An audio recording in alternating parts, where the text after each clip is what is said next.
เพลงเวียดนามในฟอนบุเปียนเนาะห้องบุกห้องบ่ได้เนาะเอาเสเทียนเลยก็จีเนาะฟอนกันลาประธานในตู้ในต่างเด้อจับจองเข้ามาฟอนนำกันบัดนี้เนาะบัดนี้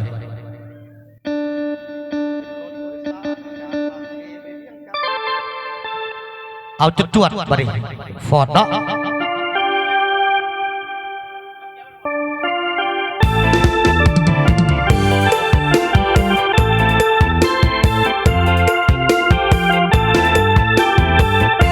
เกียรติพี่น้องในตัวในต่างฟอนน้ำกันเด้อพี่น้องครับวันนี้เนาะ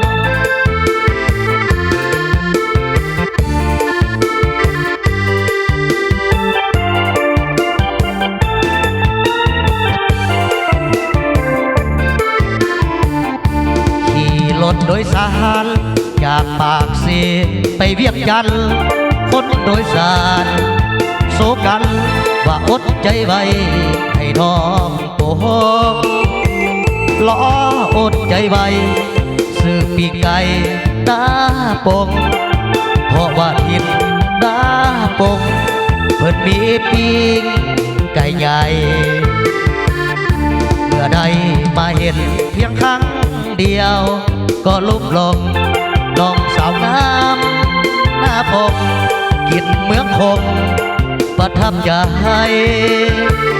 เลยจกทกโศกตกลงซื้อปีกไก่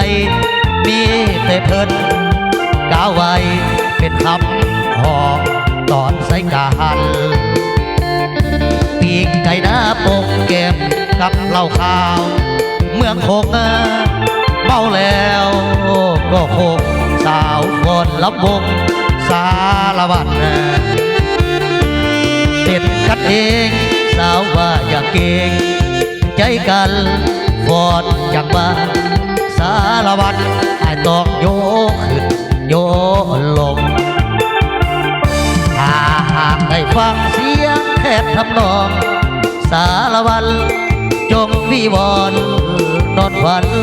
ถึงวันก่อนตอนโยลงงานบุญเดือนสี่ไปห่วงเบิ่งเต้ลำวงไอ้ต้องโยกขึ้นโยลงกับสาวหน้าปกทินสารวัตร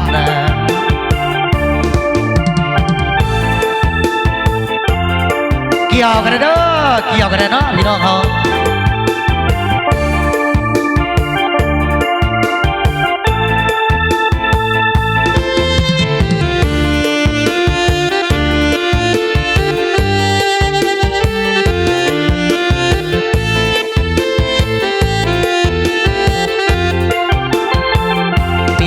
ไก่หน้าปงเก็บกับเหล้าขาวและเมืองคงเมาแล้วก็คงสาวฟอนลำวงสารวัตรเป็นกันเองสาวว่าอย่าเก่งใจกันฟอนจากว่าสารวัตรไอ้ต้องโยขึ้นโยลงถ้าหากได้ฟังเสียงแทบทำนองสารวัตรจงวิวรณ์นอนฝันถึงวันก่อนตอนโยลงงานบุญเดือนสี่ไปห่วงเบิ่งเต้ลำวงไอ้ตอกโยขึ้นโยลงกับสาวหน้าปกทินสารวัตร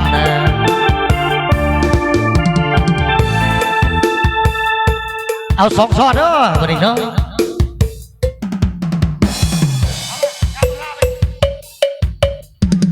เฮ้ยเฮ้ยเอาเกี่ยวพี่น้องเกี่ยวเฮ้ย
เอา